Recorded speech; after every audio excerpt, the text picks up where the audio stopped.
June 4th, 1942, 10:22 a.m. Central Pacific Ocean. A 500-pound bomb tears through the flight deck of the Japanese carrier Akagi and detonates inside the hangar bay. 18 fully armed torpedo bombers explode simultaneously.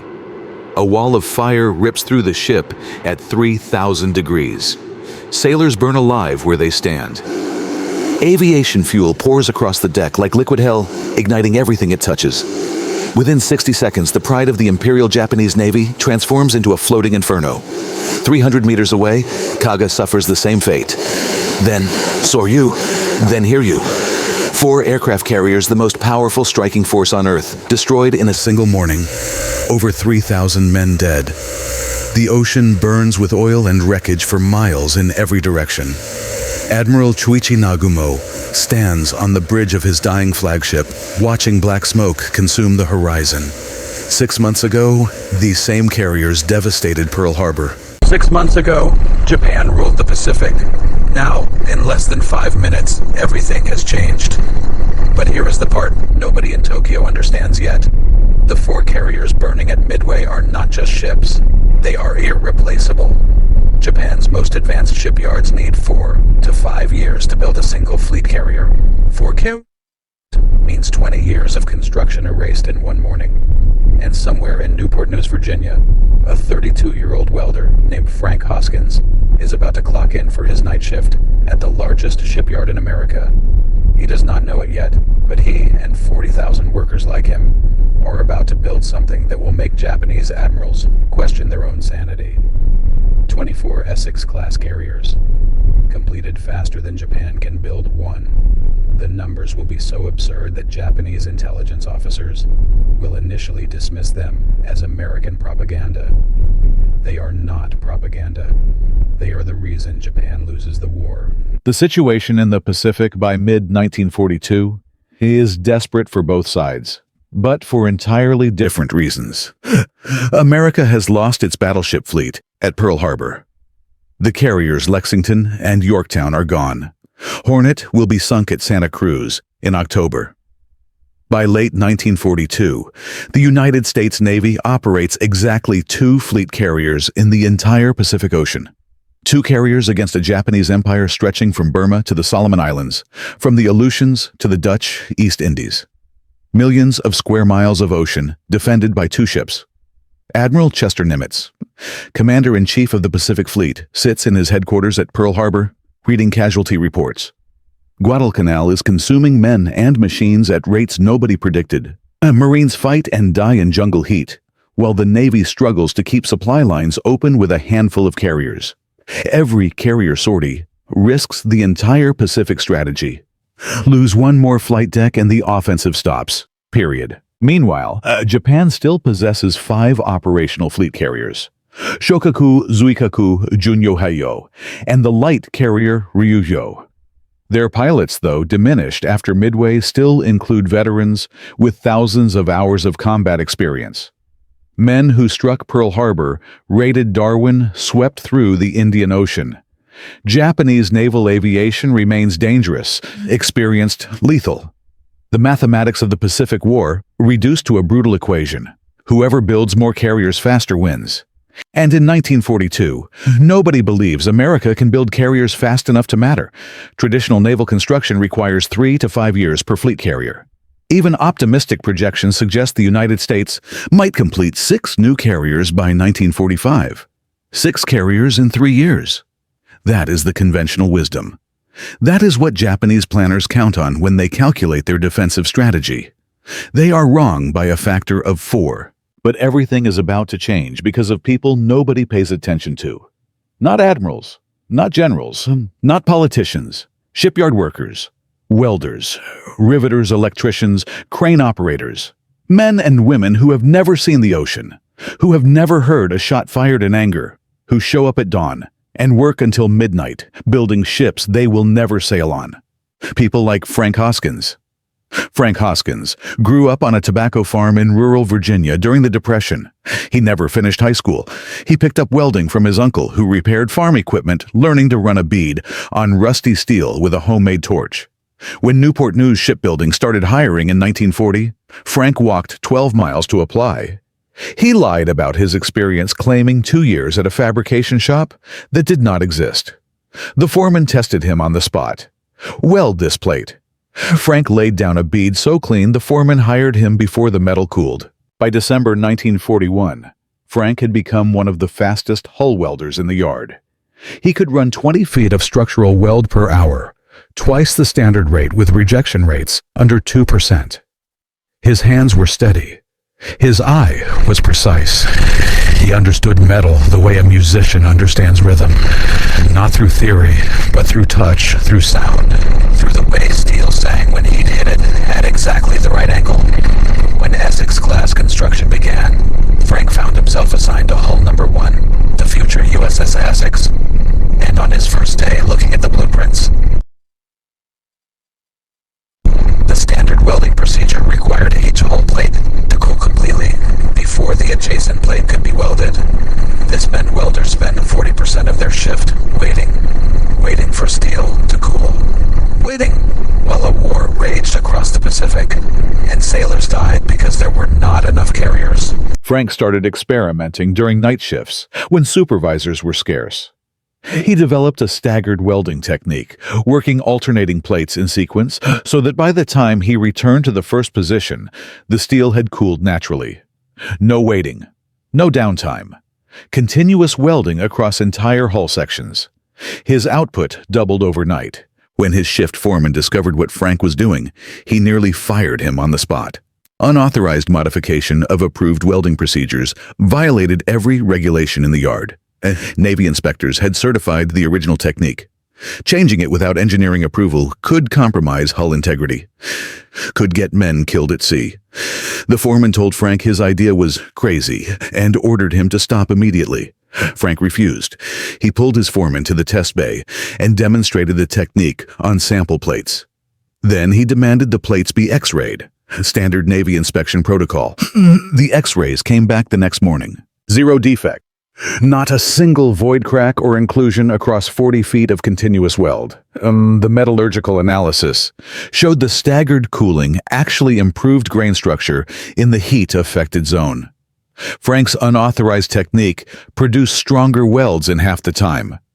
The foreman stared at the X-ray results for a long time. Then he picked up the phone and called the yard superintendent. Within a week, Frank was pulled off the production line and reassigned to the training department. His job was to teach every welder in the yard his technique. Newport News had 11,000 workers in 1941. By 1943, they would have 31,000. Every single welder learned Frank Hoskins's method. They did not know it yet. Nobody did. But this one modification, born from a tobacco farmer's impatience with standing around, would cut hull construction time by 18% across the entire Essex program. 18% multiplied across 24 carriers equals enough time saved to build 4 additional ships. Frank's technique alone was worth 4 aircraft carriers to the United States Navy. The first test came faster than anyone expected. USS Essex Hull No. 1 launched on July 31st, 1942, 20 months from keel laying to launch. Fast by any standard. But the real breakthrough happened with the next hulls. USS Yorktown launched in January 1943, just 17 months after keel laying. USS Intrepid in April, USS Hornet in August, each hull faster than the last, as workers perfected their techniques. Newport News was not alone. Bethlehem Steels of Fore River Shipyard in Massachusetts received contracts for 6 carriers. Philadelphia Navy Yard took on multiple hulls. Norfolk Navy Yard joined the program. Every yard adopted the same standardized plans, the same construction techniques, the same welding procedures that Frank Hoskins had pioneered. What one yard learned, all yards learned. Knowledge shared freely, because the enemy was not the shipyard down the coast. The enemy was time. The results shocked everyone, including the Americans. By November 1943, 6 Essex-class carriers operated in the Pacific. 6 massive ships, each displacing 27,000 tons, each carrying 90 to 100 aircraft. And 14 more were under construction simultaneously. 14 fleet carriers being built at the same time across multiple shipyards. The production tempo defied everything naval architects thought possible. Vice Admiral Jisaburo Ozawa stood in the operations room at Truk Lagoon, studying intelligence reports that made no sense. His staff had confirmed 6 Essex-class carriers in theater, but Tokyo's intelligence section reported 14 more nearing completion. Ozawa rechecked the numbers, then rechecked them again. Japan's most productive shipyard required 4 to 5 years for a single fleet carrier. The Americans were finishing one every 60 days. Ozawa was no fool. He had served in carrier aviation since 1933. He understood production mathematics better than any flag officer in the combined fleet. And those mathematics now spelled catastrophe. Even if Japan completed every carrier under construction, even if every pilot training program doubled its output, the ratios were moving in one direction only, against Japan. Faster every month. Captain Hiroshi Matsubara, aboard carrier Shokaku, reviewed the same intelligence with growing despair. Shokaku was magnificent. 25,000 tons, 72 aircraft veteran crew. She was also one of only 4 operational Japanese fleet carriers remaining. 4 against 6, with 14 more American carriers approaching. Matsubara calculated the trajectory and found no scenario where Japan prevailed. The Japanese attempted their own accelerated construction. The Unryu-class program was designed as simplified carriers based on the older Hiryu design, stripped down to reduce build time. On paper, the program would produce 16 carriers. In reality, most would never be completed. And those that were commissioned faced a problem no shipyard could solve. There were no pilots to fly from their decks.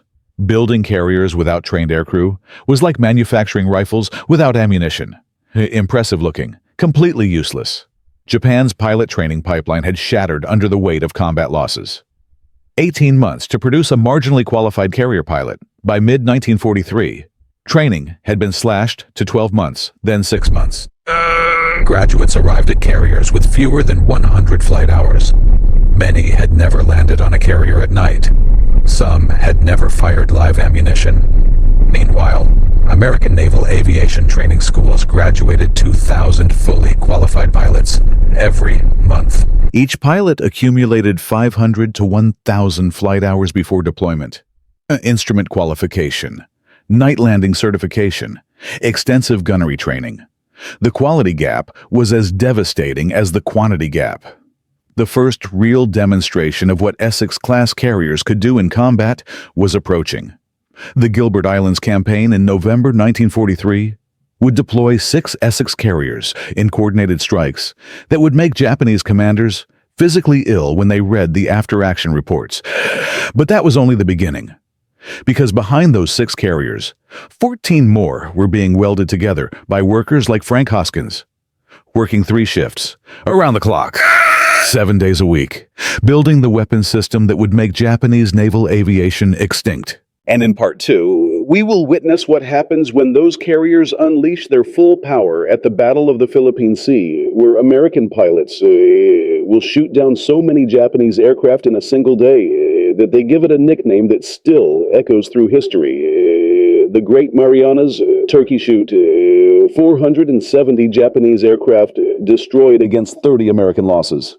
A kill ratio so extreme it defies belief. But the real shock is not the battle itself. It is what comes after, because the Essex carriers are just getting started. In part 1, a tobacco farmer turned welder named Frank Hoskins invented a technique that cut carrier hull construction time by 18%. 6 Essex-class carriers reached the Pacific by November 1943. 14 more were under construction. Japanese admirals stared at the numbers and saw extinction. But building ships faster meant nothing if the Navy refused to believe it was possible. And in Washington, a man with 4 stars on his collar was about to declare Frank Hoskins's technique a threat to national security. The number that should have ended the argument was simple: 18%. That was how much faster Newport News completed hull sections using Frank's staggered welding method. 18% translated to roughly 3 months saved per carrier.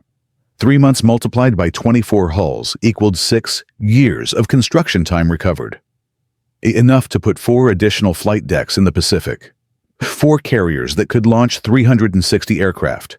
for carriers that could change the course of a naval campaign. But Rear Admiral Howard Collinsworth, chief of the Bureau of Ships Hull Division, did not care about the numbers. Collinsworth had supervised naval construction for 23 years. He had written the welding specifications for every major warship built since 1935. His procedures were tested, certified, proven across hundreds of thousands of tons of naval steel. And some farm boy from Virginia was not going to rewrite them. The confrontation happened on March 14, 1943, in a cramped conference room at the Bureau of Ships headquarters in Washington. Frank Hoskins stood at one end of a table, covered with X-ray photographs and metallurgical reports. Admiral Collinsworth sat at the other end, flanked by 6 naval engineers, who had spent their careers ensuring ships were built exactly according to specification. Not 1 inch of deviation, not one unauthorized weld. Collinsworth opened a folder and read from the inspection report. Unauthorized modification of approved welding procedure 7-14, performed without engineering review, without metallurgical certification, without stress testing under combat loading conditions. He looked up at Frank. Do you understand that if one of your welds fails under torpedo impact, men die? Frank did not flinch. Sir, I brought the X-rays. Every plate I welded using the new technique passed Navy inspection. 0 defects across 40 feet of continuous structural weld. The metallurgical analysis shows improved grain structure in the heat-affected zone. The welds are not just as strong. They are stronger. Collinsworth pushed the X-rays aside without looking at them. One set of X-rays from one welder does not prove a technique is safe for fleet-wide adoption. I have seen welding innovations before. They work perfectly in controlled conditions. Then, a ship takes a torpedo at 30 knots in heavy seas, and the beautiful test welds crack like glass. I will not approve this. The discussion is over. But the discussion was not over, because sitting quietly in the corner of that conference room taking notes on a yellow legal pad was Captain Harold Bowen, Jr., liaison officer from the Office of the Secretary of the Navy. Bowen had been sent to observe routine construction progress meetings. What he witnessed instead was an admiral refusing to examine evidence that could accelerate carrier production during the most critical naval building program in American history. Bowen was no ordinary captain. His father, Rear Admiral Harold Bowen Sr., had pioneered high-pressure steam propulsion for the Navy in the 1930s against fierce institutional resistance. The elder Bowen had fought the same bureaucratic battles, faced the same rigid thinking, overcome the same reflexive rejection of innovation. Captain Bowen recognized the pattern immediately. He also recognized that Frank Hoskins was right. That evening, Bowen made a phone call to Vice Admiral Samuel Robinson, Chief of the Office of Procurement and Material. Robinson controlled the funding and resources for every shipbuilding program in the Navy. More importantly, Robinson reported directly to Secretary of the Navy Frank Knox, who reported to President Roosevelt. Robinson listened to Bowen's account of the meeting. Then he asked one question. How much time does this technique save? Bowen answered, 18% per hull. Potentially 3 to 4 months per carrier. Robinson was silent for 10 seconds. Then he said, get me the X-rays and set up a formal trial. I want this tested at the Naval Research Laboratory within 2 weeks. If it works, Collinsworth will approve it, or I will find someone who will. The formal trial was scheduled for March 29, 1943, at the Naval Research Laboratory in Anacostia, Washington. Frank Hoskins had exactly 15 days to prepare. The conditions were deliberately harsh. He would weld test plates using his staggered technique under observation by 12 naval engineers, 3 metallurgists, and Admiral Collinsworth himself. The plates would then undergo the most rigorous testing protocol the Navy possessed: X-ray inspection for internal defects, Charpy impact testing to measure resistance to sudden shock at temperatures simulating North Atlantic winter conditions, tensile testing to destruction, and the ultimate trial explosive shock testing, where completed weld assemblies would be subjected to underwater detonations simulating torpedo impact at close range. Frank had passed X-ray inspection before. He was confident about tensile strength, but explosive shock testing was different. Nobody had ever tested his technique against simulated combat damage. The staggered cooling pattern created a different thermal profile in the steel. Different thermal profiles meant different residual stress distributions. Under explosive loading, those stress patterns could either strengthen the joint or shatter it. There was no way to know without the test. The morning of March 29th broke cold and gray over Anacostia. Frank arrived at the testing facility at 06003 hours before the scheduled trial. He set up his welding equipment on the designated test bench, checked his electrode inventory, adjusted his current settings. His hands were steady, but his mind raced. Everything depended on the next 12 hours. If the welds failed explosive testing, Collinsworth would shut down the program permanently. Frank would be sent back to the production line. The staggered technique would be buried in a classified file and forgotten. Carriers would continue to be built at the old pace, while sailors died waiting for flight decks that arrived months too late. By 0900, the observation gallery was full. Collinsworth sat in the front row, arms crossed, expression fixed in professional skepticism. Captain Bowen stood near the back, trying to look casual. Vice Admiral Robinson had sent his deputy commander, William Chen, to observe and report. The pressure was enormous. Frank picked up his welding torch and began. He worked for 6 hours straight. 10 test plates each 4 feet by 8 feet, welded in pairs using the staggered technique. The rhythm was hypnotic. Strike the arc, run the bead, move to the adjacent plate, return to the first position. The steel sang under his torch, glowing orange then, cooling to blue-gray in precise sequence. Every movement practiced, every angle calculated from months of production line experience. By 1500, all 10 plates were complete. The metallurgists moved in immediately with portable X-ray equipment. Results took 90 minutes. Frank stood outside smoking cigarettes he bummed from the Marine Guard, while his career was decided by invisible radiation passing through steel. At 1630, the X-ray technician emerged. 0 defects, all 10 plates. Not a single void porosity or inclusion detected. Collinsworth examined the films personally, holding each one up to the light box, with reading glasses perched on his nose. He said nothing. Charpy impact testing came next. Small notched specimens, cut from the welded joints, cooled to minus 40 degrees Fahrenheit, then struck with a calibrated pendulum. The test measured how much energy the steel could absorb before fracturing. Standard Navy specification required minimum 20 foot-pounds of impact energy at minus 40 degrees. Frank specimens averaged 37 foot-pounds, nearly double the minimum requirement.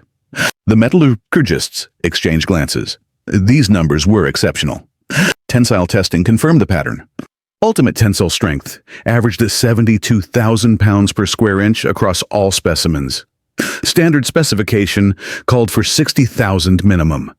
Frank's welds exceeded requirements by 20%.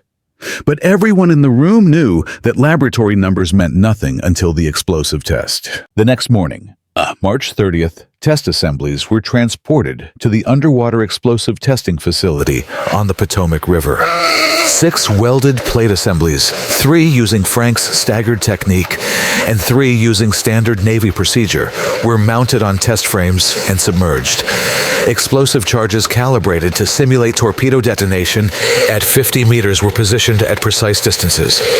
The first detonation sent a column of water 40 feet into the air. When divers recovered the test frames 2 hours later, the results silenced every skeptic in the observation bunker. All 3 standard technique plates had survived as expected. Minor deformation, acceptable cracking and heat affected zones. Normal performance meeting Navy specifications. All 3 staggered technique plates had also survived, but with less deformation, less cracking, measurably superior performance under the identical explosive loading. The different thermal profile created by staggered cooling had produced a more favorable residual stress pattern that actually resisted explosive shock better than the standard method. Commander Chen was already on the phone to Vice Admiral Robinson before the divers finished their inspection. Collinsworth stared at the recovered plates for a long time. Then he turned to Frank Hoskins, who stood dripping wet from spray and coveralls streaked with rust. The Admiral extended his hand. "I was wrong. Your technique is approved for immediate fleet-wide implementation." Frank shook the Admiral's hand.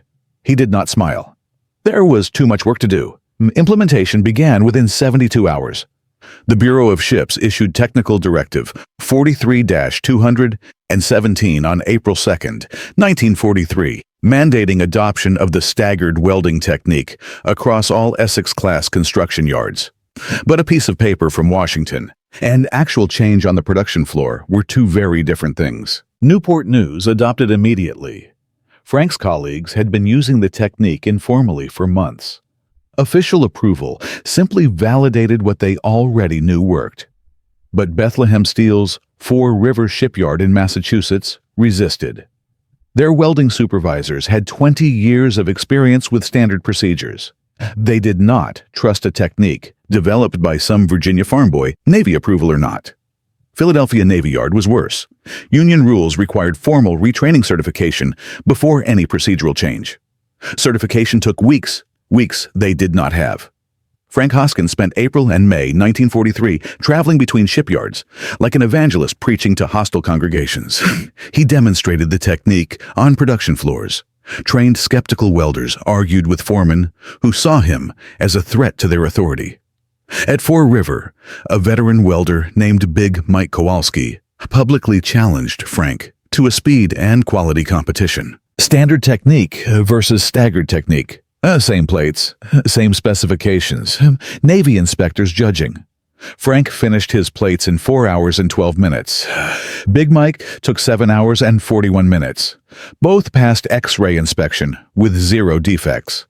But Frank's completion time was 43% faster. Big Mike stared at the clock, shook his head, and asked Frank to teach him the technique that afternoon.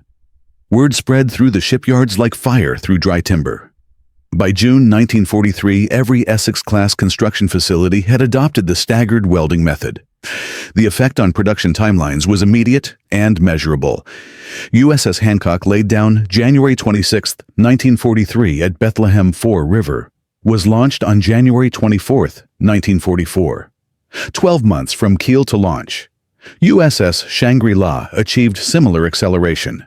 USS Lake Champlain set the record at just 14 months from keel laying to commissioning, the fastest fleet carrier construction in history. The numbers reaching Tokyo by late 1943 made Japanese intelligence officers physically uncomfortable. 6 Essex-class carriers in the Pacific, 8 more approaching completion, 10 additional hulls under construction. The Americans were not just building carriers. They were manufacturing them like automobiles on an assembly line. Admiral Koshiro Oikawa, former Navy minister, reviewed the production estimates and told his staff that the figures must be American deception. No nation could build fleet carriers at that pace. Reconnaissance photographs from submarines proved the figures were real. American shipyards bristled with carrier hulls in various stages of completion. The photographs showed something else that disturbed Japanese analysts. Women. Thousands of women working alongside men on the production lines. Welding, riveting, operating cranes, reading blueprints. Japan's shipyards used exclusively male labor drawn from a shrinking pool of workers, as military conscription consumed young men. America had doubled its shipyard workforce by tapping a labor pool Japan never considered. By November 1943, the Essex-class carriers had not fired a shot in a major fleet engagement. Their pilots had not been tested against concentrated Japanese naval aviation. The Gilbert Islands campaign would change that. And in the Mariana Islands, 7 months later, those carriers and their air groups would deliver a blow so devastating that Japanese naval aviation would never recover. But here is what nobody in Washington or Tokyo anticipates. The Japanese are not going to accept defeat quietly. Admiral Jisaburo Ozawa is planning the largest carrier battle in history. 9 Japanese carriers against 15 American carriers. 440 aircraft against 950. Ozawa knows the odds are against him. He does not care. He has a plan that exploits the one advantage Japan still possesses, the ability to launch strikes from beyond American counterattack range, using a combination of carrier aircraft and land-based planes from Guam and Tinian. If Ozawa's plan works, he could sink enough American carriers to delay the Pacific offensive by a year. Long enough for Japan to complete new carriers. Long enough to train new pilots, long enough to turn the war around. And the real battle for the Pacific is about to begin. A tobacco farmer's welding technique cut carrier construction time by 18%. The Navy tried to kill it. A formal trial proved it worked better than anything in the rulebook. By late 1943, every Essex-class shipyard in America adopted Frank Hoskins's method. 6 carriers reached the Pacific. 14 more were coming. The production line was unstoppable. But Admiral Jisaburo Ozawa was not planning to watch his Navy die without a fight. He had 9 carriers, 440 aircraft, and a strategy designed to exploit the one gap in American carrier defense. And when Japanese intelligence confirmed that American shipyards were now completing one Essex-class carrier every 60 days, Ozawa did not panic. He accelerated his timeline. Because if he was going to strike, it had to be before those 14 new carriers arrived. The clock was ticking for both sides, and the next 6 months would produce the most violent carrier battles in human history. Japanese naval intelligence had been tracking American carrier production since mid-1943. Commander Chikataka Nakajima ran the American desk at the Naval General Staff in Tokyo. His job was to estimate enemy strength and predict future capability. By January 1944, his estimates had become so alarming that his superiors accused him of defeatism. Nakajima's January report stated that American shipyards would deliver 14 Essex-class carriers to the Pacific by June 1944. 14 fleet carriers, each carrying 90 to 100 aircraft. Combined with light carriers and escort carriers, the Americans would field over 100 flight decks in the Pacific, against Japan's 4 operational fleet carriers. The report landed on Admiral Shigetaro Shimada's desk like a bomb. Shimada, the Navy minister, summoned Nakajima to explain. The intelligence officer laid out the evidence, reconnaissance photographs from submarines showing carrier hulls at Newport News, Bethlehem Steel, Philadelphia Navy Yard. Signal intercepts confirming commissioning dates, agent reports from neutral ports where American carriers had been spotted during shakedown cruises. The evidence was overwhelming and undeniable. Shimada's response was immediate. Operation A-Go, the decisive battle plan that would commit every remaining Japanese carrier to a single engagement near the Mariana Islands. The logic was desperate, but clear. If Japan waited, American carrier superiority would become so overwhelming that no battle plan could succeed. Strike now with 9 carriers and 440 aircraft supplemented by 500 land-based planes from Guam, Tinian, and Rota. Achieve local air superiority through combined carrier and shore-based attacks. Sink enough Essex-class carriers to delay the American advance by 12 to 18 months. It was Japan's last chance. Everyone in Tokyo knew it. The carrier pilots knew it too. Many of them had fewer than 100 flight hours. Some had never made a carrier landing at night. They were being sent against American aviators with 500 to 1,000 hours of combat experience flying superior aircraft. The kill ratio would be catastrophic. But this was not the only crisis threatening the Essex program. 3,000 miles from Tokyo, in the shipyards of America, a different kind of problem had emerged. One that threatened to undermine everything Frank Hoskins had built. The staggered welding technique worked brilliantly on hull plates. But in February 1944, inspectors at Bethlehem Steel's Four River Shipyard discovered hairline cracks in 3 flight deck support brackets on USS Hancock. The brackets connected the armored flight deck to the main hull structure.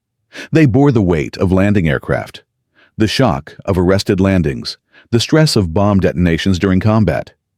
If these brackets failed, the flight deck could collapse during operations. Pilots would die. The carrier would be crippled. Initial analysis pointed directly at the staggered welding technique. The brackets used a different steel alloy than hull plates, one with higher carbon content for greater hardness. Frank's thermal cycling pattern, which improved grain structure in standard hull steel, created microscopic carbide precipitation in the high carbon bracket alloy. Under repeated stress loading, those carbide clusters became crack initiation points. Admiral Collinsworth, who had reluctantly approved the technique 11 months earlier, seized on the findings. He demanded immediate suspension of the staggered method across all shipyards pending full investigation. If approved, the suspension would add 3 to 4 months to every carrier under construction. Captain Bowen fought back, arguing the cracks were limited to one specific alloy application, not a systemic failure. The argument consumed 2 weeks of meetings, reports, and counter-reports, while carriers sat partially welded in their building ways. Frank Hoskins solved the problem in 48 hours. He modified the staggered sequence specifically for high-carbon bracket steel, extending the cooling interval between adjacent welds by 90 seconds. The longer interval prevented carbide precipitation, while maintaining the efficiency gains of the overall technique. Testing confirmed the fix. Collinsworth approved the modification on March 3, 1944. Production resumed without further delays. But the incident had shaken confidence, and it had consumed precious time that the Pacific War would not return. June 19, 1944. The Philippine Sea, 0530 hours. Vice Admiral Ozawa stands on the flag bridge of carrier Taiho, Japan's newest and most advanced fleet carrier. Behind him, 8 more carriers stretch across 30 miles of ocean, 440 aircraft armed and fueled on flight decks and the hangar bays. 500 additional land-based planes wait on airfields across Guam, Tinian, and Rota. This is everything Japan has left. Every carrier, every trained pilot, every torpedo and bomb in the Western Pacific arsenal. 150 miles to the east, Vice Admiral Mark Mitcher commands Task Force 58 from the flag bridge of USS Lexington. 15 carriers, including 7 Essex-class ships, 950 aircraft. Every pilot with more than 500 hours of flight time. Radar coverage extending 150 miles in every direction. Fighter direction officers coordinating from combat information centers that can track hundreds of aircraft simultaneously. Ozawa launches his first strike at 0830, 69 aircraft, zeros Judy's Jills. They climb to 15,000 feet and turn east toward the American fleet. They do not know it yet, but they are already dead. Radar operator, First Class James Patterson, aboard USS Bunker Hill, detects the incoming strike at 150 miles. Range, bearing, altitude, speed, all plotted in real time on the Combat Information Center's translucent plotting board. Mitcher has 30 minutes to prepare. He uses every second. Hellcats scramble from 7 carriers simultaneously. Standardized launch procedures perfected across the Essex-class mean every carrier puts fighters airborne at identical rates. No coordination delays, no communication confusion. Pilots trained on Yorktown fight alongside pilots from Essex without missing a beat. This is what standardization means in combat. Not just identical ships, identical performance under fire. The first interception happens at 70 miles. Lieutenant Alexander Vrashiu leads a division of 4 Hellcats into the Japanese formation. His F-6F carries 650 caliber machine guns firing 2,000 rounds per minute of armor-piercing and incendiary ammunition. The Zero carries 2 machine guns and 2 20mm cannon, but lacks self-sealing fuel tanks and pilot armor. One burst of Hellcat fire, and a Zero becomes a fireball. Vrashiu shoots down 6 Japanese aircraft in 8 minutes. 6 kills, 8 minutes. He is not exceptional today. He is average.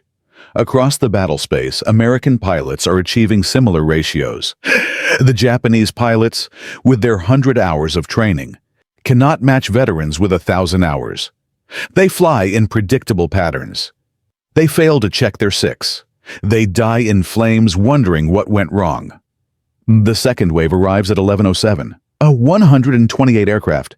They meet the same wall of Hellcats and anti-aircraft fire.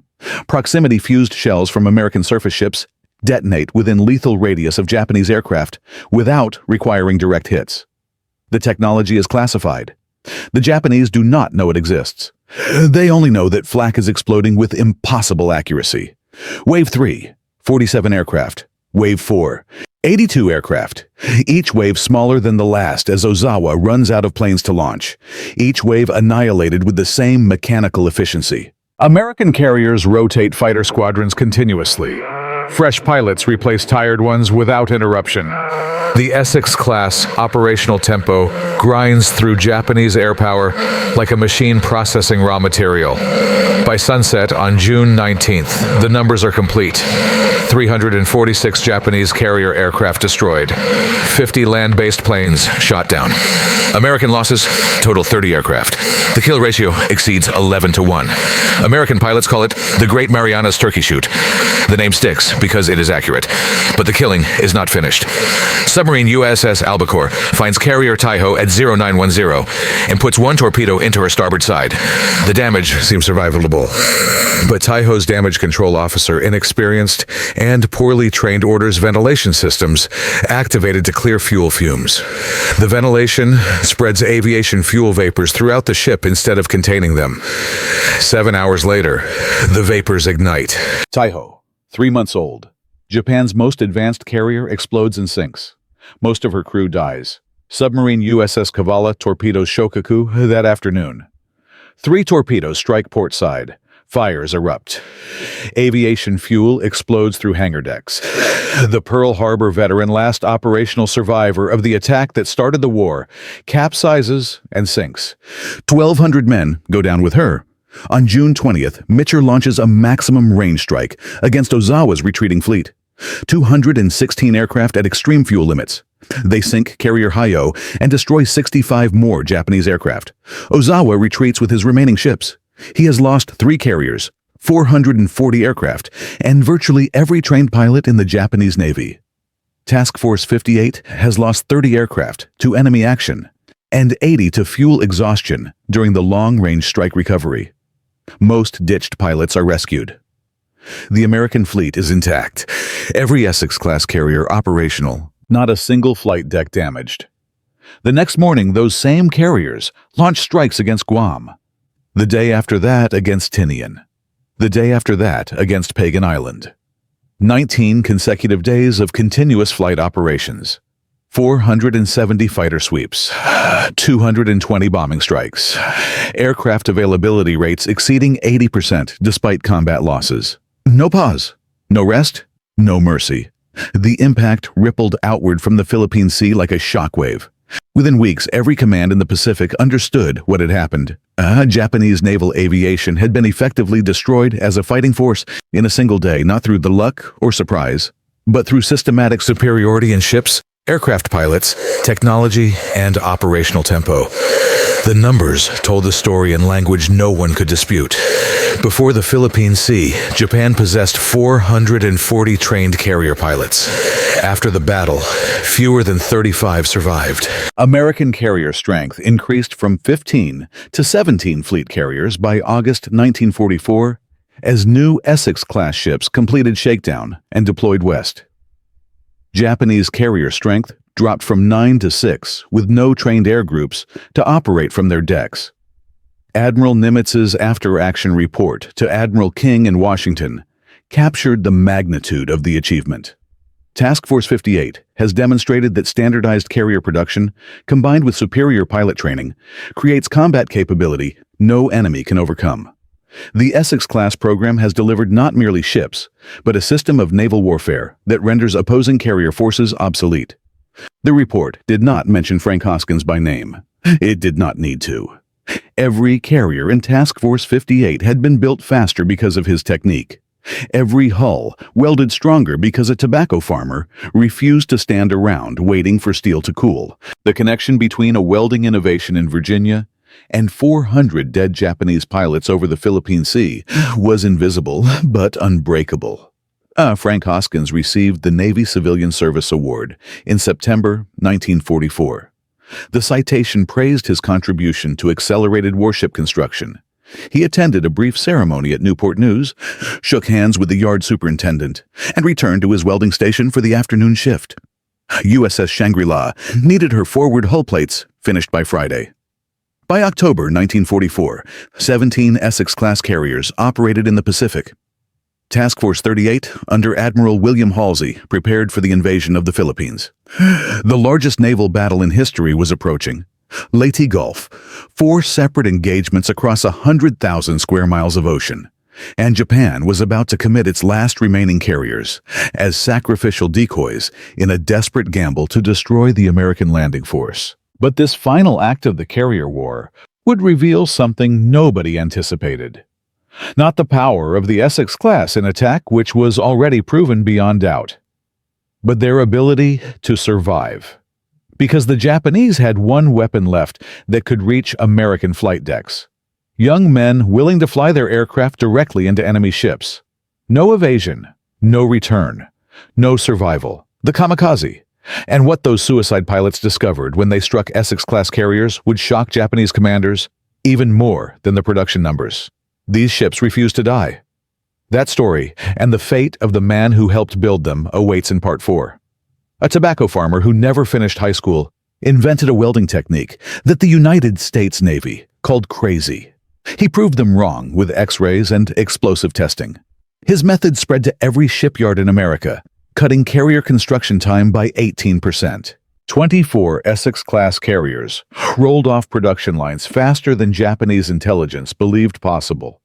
At the Philippine Sea, those carriers launched 950 aircraft that destroyed Japanese naval aviation in a single day.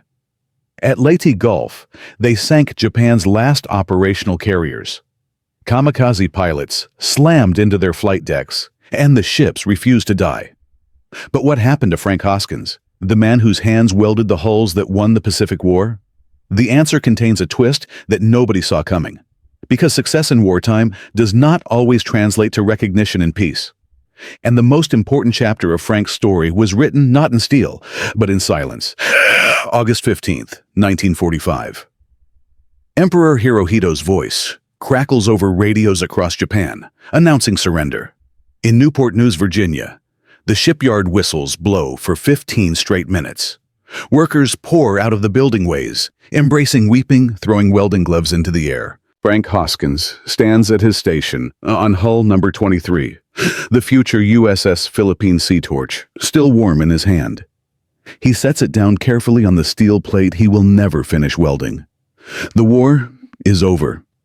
Within 6 months, Newport News Shipbuilding cuts its workforce from 31,000 to 9,000. Frank survives the first round of layoffs. His production record is unmatched, but the second round in March 1946 eliminates the training department entirely. Frank's job teaching welders the staggered technique he invented no longer exists. Peacetime construction does not require wartime speed. The Navy is decommissioning carriers, not building them. Frank returns to the production floor. He welds merchant ship hulls for $12 a day, the same wage he earned in 1941, before the war premium doubled his pay. The Navy Civilian Service Award hangs in a frame above his workbench at home. His wife, Margaret, dusts it every Saturday. Their children, 2 boys born during the war years, do not understand what it means. Daddy welded ships. That is all they know. Captain Harold Bowen, Jr., the officer who championed Frank's technique in Washington, transfers to the Naval War College in 1946. He writes a paper on wartime industrial innovation that mentions Frank by name exactly once in a footnote on page 47. Admiral Collinsworth, who tried to kill the staggered welding program, retires with full honors in 1948. His retirement citation praises his leadership of the Bureau of Ships Hull Division during the greatest naval construction program in history. The staggered welding technique is not mentioned. Big Mike Kowalski, the four-river welder who challenged Frank to the speed competition, and lost opens a welding supply shop in Quincy, Massachusetts. He tells the story of the competition to anyone who will listen, always crediting Frank Hoskins as the best welder he ever saw. But nobody writes it down. Nobody records it. The story exists only in the memory of men who were there. Frank works at Newport News for 31 more years. He retires in 1977 at age 66, with a pension, a handshake, and a commemorative plaque. He never patents the staggered welding technique. He never writes about it. He never gives interviews. When his grandson asks him years later what he did in the war, Frank says he built ships. That is all. He dies in 1994 at age 83 in the same Virginia county where he was born. His obituary in the local paper mentions his years at the shipyard. It does not mention the Essex-class carriers or the technique that helped build them 4 months faster. But the legacy of what Frank Hoskins created did not die with him. It did not even slow down. Technical Directive 43-217. The Bureau of Ships Order, mandating Frank's staggered welding technique across all Essex-class construction, became the foundation document for an entirely new approach to naval shipbuilding. After the war, the directive was declassified and incorporated into the American Welding Society's Structural Welding Code. The specific thermal management principles Frank discovered through trial and error on the Newport News production floor became standard practice in heavy fabrication worldwide. The Essex-class carriers themselves proved the most enduring testament to the construction techniques that built them. Not a single Essex-class carrier was lost to enemy action during World War II. 24 ships survived the most violent naval conflict in history, and their service did not end with Japan's surrender.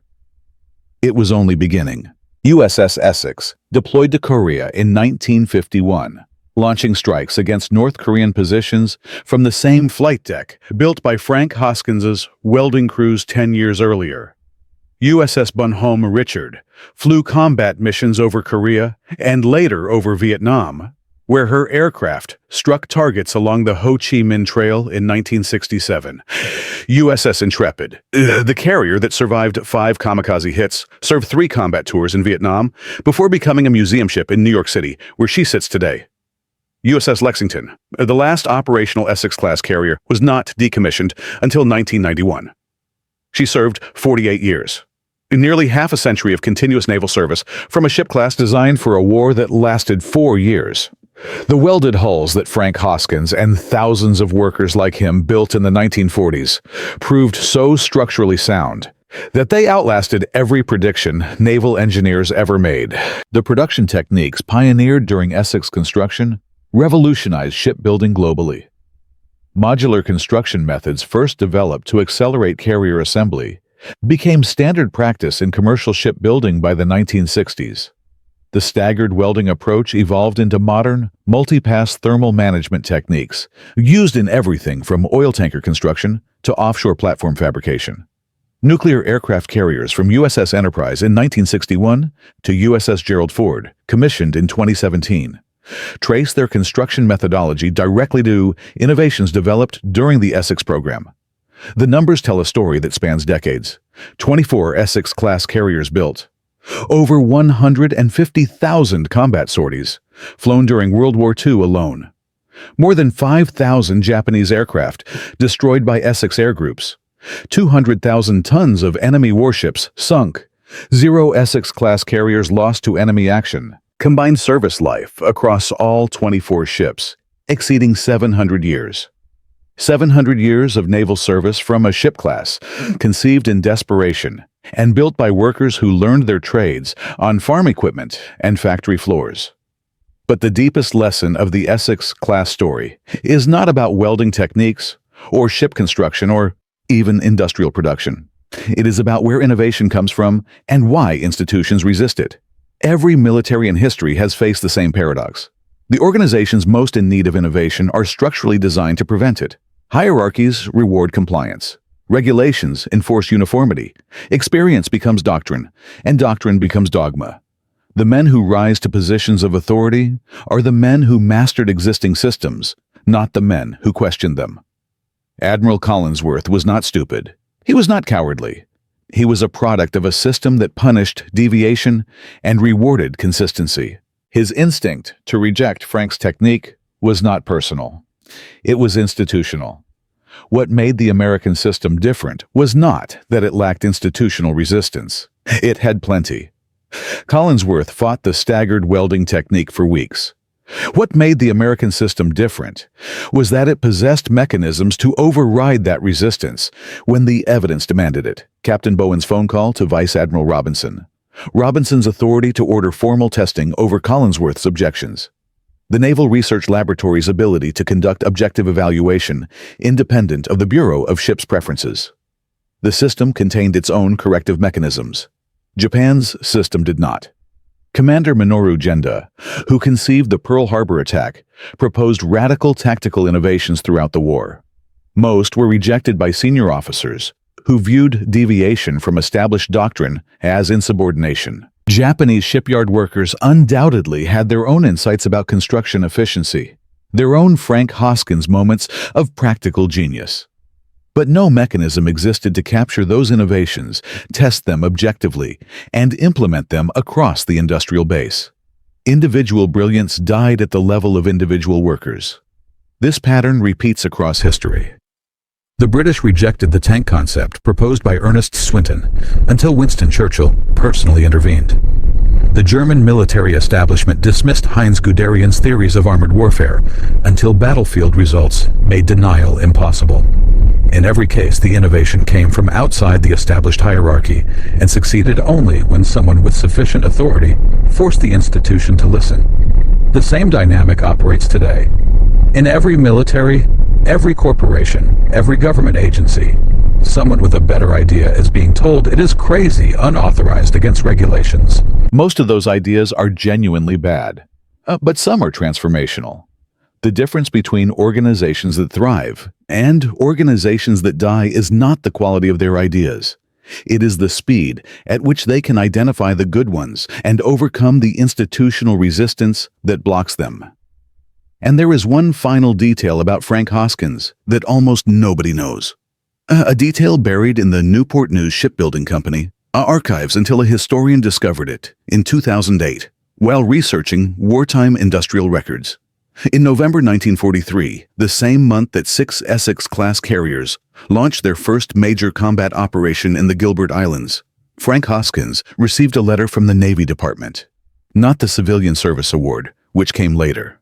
A different letter. This one informed Frank that his younger brother Seaman, second-class William Robert Hoskins, had been killed in action aboard USS Liscombe Bay, an escort carrier torpedoed by a Japanese submarine on November 24, 1943, during the Tarawa campaign. William was 20 years old. He had enlisted in 1942, inspired by his older brother's work building warships. He wanted to serve on the ships Frank built. Frank never told anyone at the shipyard about the letter. He reported to his shift that evening, picked up his welding torch, and continued working on the hull of USS Hancock. The next morning. The morning after that. Every morning for the next 2 years until the war ended. He welded carriers knowing that his brother had died on one. He welded faster, and knowing that every day a carrier arrived late was a day more men like William might die on ships that were not strong enough, not fast enough, not numerous enough to keep them alive. The company archives contain Frank's time cards from November and December 1943. In the 2 weeks following his brother's death, Frank Hoskins logged 147 hours of overtime. He did not take a single day off. His production output during that period exceeded his previous best by 26%. No one at the shipyard knew why. He never explained. He simply welded. From a tobacco farm in Virginia to the largest naval construction program in human history, Frank Hoskins never commanded a ship. He never flew an aircraft. He never fired a weapon at the enemy. He was a welder. He showed up. He worked. He invented a better way to join steel. And because he did, 24 aircraft carriers reached the Pacific faster than anyone thought possible, carrying pilots who destroyed 5,000 enemy aircraft and sank 250,000 tons of warships, winning the largest naval war ever fought. Admiral Arleigh Burke, who watched Essex carriers operate with Task Force 58 and later became Chief of Naval Operations, said it plainly. The Japanese started this war with the best carrier pilots in the world. We ended it with the only carrier pilots in the world. Essex-class made that possible. But Essex-class carriers were not built by admirals or engineers or politicians. They were built by 31,000 workers in shipyards across America. Welders, riveters, electricians, crane operators. Men and women who never saw the Pacific, who never heard a gun fired in anger, who won the war one weld at a time. Frank Hoskins was one of them. He was not the only one. But his story reminds us of something the history books tend to forget. Wars are not won only by the men who fight them. They are won by the people who build the weapons, who solve the problems, who refuse to accept that the old way is the only way. And somewhere tonight, in a factory or a laboratory or a garage, someone with dirty hands and no credentials is looking at a problem everyone else has given up on. And they are thinking, what if I try it this way? That is how wars are won. That is how the world changes. If you know a story like Frank Hoskins, share it in the comments. These are the stories that deserve to be remembered. Subscribe to discover more hidden chapters of history that shape the world we live in today. Because the next time someone tells you an idea is crazy, remember this. A man who never finished high school invented a welding technique that admirals called insane. That technique helped build 24 aircraft carriers that destroyed an empire. And the man who did it never asked for credit. He just picked up his torch and went back to work. That is the most American story ever told.